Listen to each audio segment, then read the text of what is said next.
a lot of the entrepreneurs I've had a chance to spend time with have a story. How they thought of their idea, how they came up with what they came up with. Do you have a story? We probably have a few stories. Right. I guess it begins really when I met Bobby, who I started the company with. And actually, right around the time I met Bobby, I was working on a project to try and bring a text messaging-based web service to India, which obviously didn't pan out the way we expected. And Bobby and I then tried kind of a number of failed projects, including a college admissions website. And both of our siblings were applying to college at the time, and neither of them used it. So that was a sign that was probably not the right way to go. But we really found something special in Snapchat, which at the time was called Pickaboo. And we found that by deleting the images after you sent them, we changed what it meant to take a picture. So a picture wasn't about saving a really important moment. It was about communicating. And we got really lucky because smartphones and their camera connected to the internet meant that there was really a big change happening in communication that we didn't totally identify at the time, but we do now, which is that people prefer to communicate with photos and videos rather than text. And now I think we're doing like I don't know what the public number is, more than 5 billion video views. You tell us the private numbers, it's okay. These guys love those kinds of numbers. I think over 5 billion video views now every day on smartphones, which I think is a testament to how much people love expressing how they feel and communicating with moving images. So before we rush away to 5 billion, and there are lots of entrepreneurs in this room who are thinking of new ideas and new products. So how did you get your first 5, 10, 100 customers? Like, what did you do? Did you go around taking pictures of people and making them vanish? Oh gosh, this is like really embarrassing, but we have like an outdoor mall near my house, and I had little flyers, and I would go walk up to people and say, hey, would you like to send a disappearing picture? And they would say no. But over time, my family, my sisters, my cousins started using the service, and it became very popular in his high school in Orange County. And kind of one by one, we sort of watched. We had three people Snapchatting, and then 4 and 5 and 6 and so on. And now we're what? Now over 100 million every day. So 100 million every day? Yeah. Well, the good news is in your message that offline media is not dead. You still have to hand out flyers to people to try an online app, right? So Vineet, don't worry about it. Life is good, right? So that's great. You've got a few users. And then you must have tried to go find some people to give you money. Was that a pleasant experience? Well, I guess at the time we were told, the magic number we were told was if you have 10,000 people using your service every day, then someone will return your phone call or return your email or something like that. And this was like back in the day when $500,000 was like crazy money. So we were like hoping like maybe one day we'll get enough money to pay the server bill. My dad finally was like fed up. He's like, I'm not paying for people to send photos anymore. This is crazy. It was like $5,000 a month or something at the time.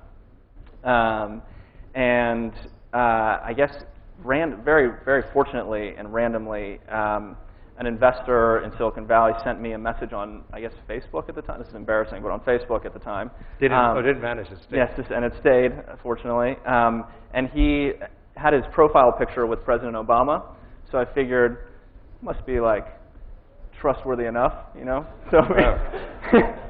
So, so took a meeting with him, and it turned out we had been fortunate because the business had really been growing over about a year before we took any funding, and that meant that he could see that people that started using our service didn't stop using it, which was really unique at the time because at the time, if you remember, Angry Birds or some of these little apps were very popular, and people would download them and play them for a week or a month and then stop. But people, when they started using Snapchat, used it all the time. So how much money did he give you? $500,000. Yeah. That's a lot of money. It was crazy. I was so happy, I can't even tell you. Yeah. So that's a long way from $500 million to the rumored valuation, whatever it is, right? So Evan, now, how many people work at Snapchat? About 550, I think. 550 people. Are there people younger than you at Snapchat? Oh, gosh, I hope so, yeah. You hope so, you don't know for sure. All right. So what do you do, Evan? What do I do? Every time I see you, you're somewhere else in the world. So what do you actually do as the CEO of Snapchat? That's a great question. I spend most of my time recruiting people. So I'd say over half my time is recruiting really great people for our team, and we've been super, super lucky to hire really, really special and unique individuals, some of your former colleagues. Everybody's hiring some of my former colleagues. Even I am. Yeah. So we've been really, really lucky to hire a great team, and then the rest of my time is spent working on the product. So I lead our design team, which is about 15 people. We don't really have a product management infrastructure. We have a design team and an engineering team, and they work directly together to build our products. So let's given your wisdom and your age and the amount of time you spent in life learning so many things, let's give some lessons to the entrepreneurs in the room. So what's your lesson for them on the topic of product? What do you feel about product? On the topic of product, well, I'm like it's very hard for me to use my phone, to be honest. I'm kind of like on text message and email and our service, and so I'm always yelling at our people to try and hopefully not yelling, but trying to encouraging Exactly, yes. vigorously. I know that's what you meant. Vigorous encouragement. Yes.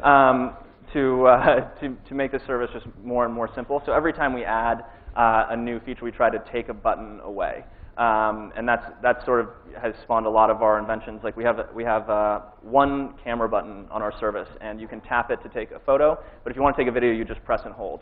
And that, in the past, if you remember, or still happens on a lot of camera phones today, you have to switch into video mode, and you end up with all these like weird videos that you thought were pictures you thought were videos. Doesn't really make sense. But I saw some other people that recently copied that feature as well.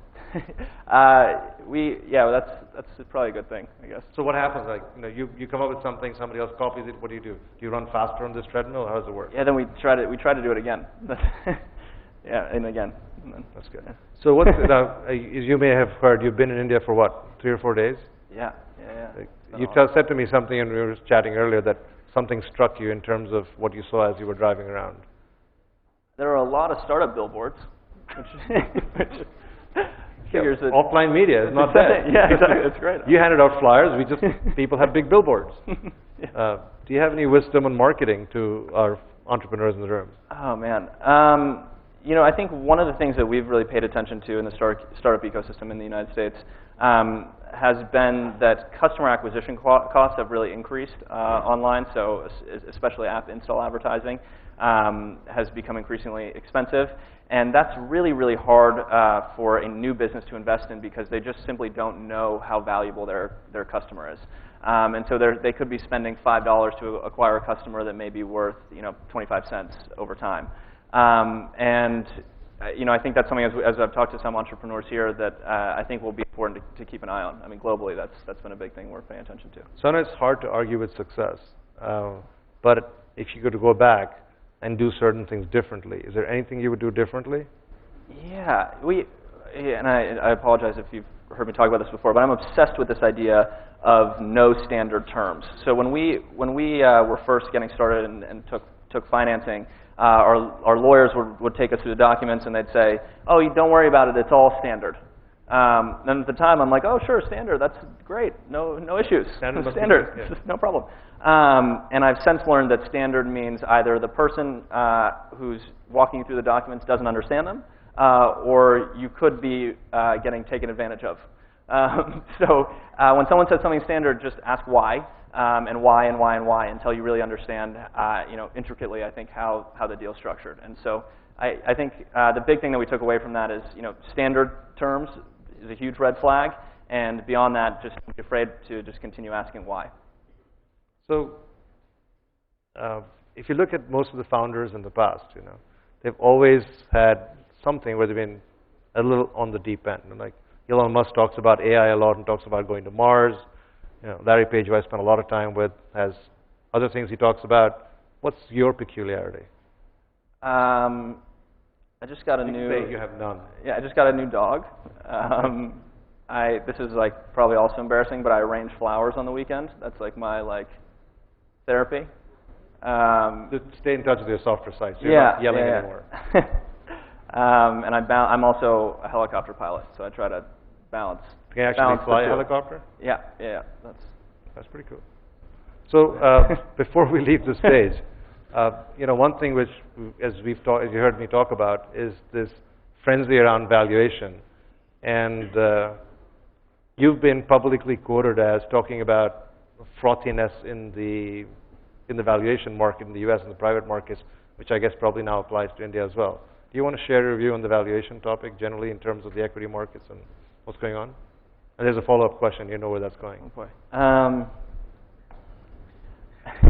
So I think generally speaking, there is a lot of cash in the ecosystem, and it's chasing growth. And what we've seen across the board, and I think recently in the public markets in particular, is that slowing growth means multiple compression.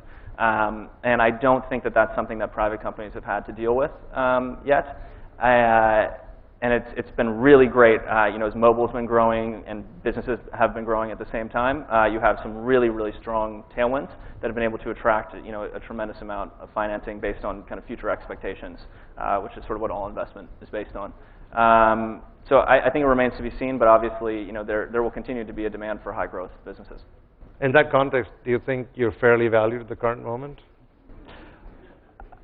Well, my job is to make sure we're always undervalued. Oh, yes, very good. Yes, very good, of course. In 10 years from now, you'll be valued way more than today, so why worry about what you're valued at today, right? Any parting lessons you'd like to leave for people in the room? You've talked about product, you've talked about marketing, you've talked about standard terms. Probably just like a parting thank you. Thank you so much for having me. And don't forget to have fun. That's like why we do this stuff, I think. So, yeah. Ladies and gentlemen, please join me in thanking Evan Spiegel. Find us on Facebook at facebook.com/etnow and don't forget to click the like button. You can also follow us on Twitter at etnowlive. To stay updated with all our programming, hit the subscribe button on our YouTube channel by logging on to youtube.com/user/etnow.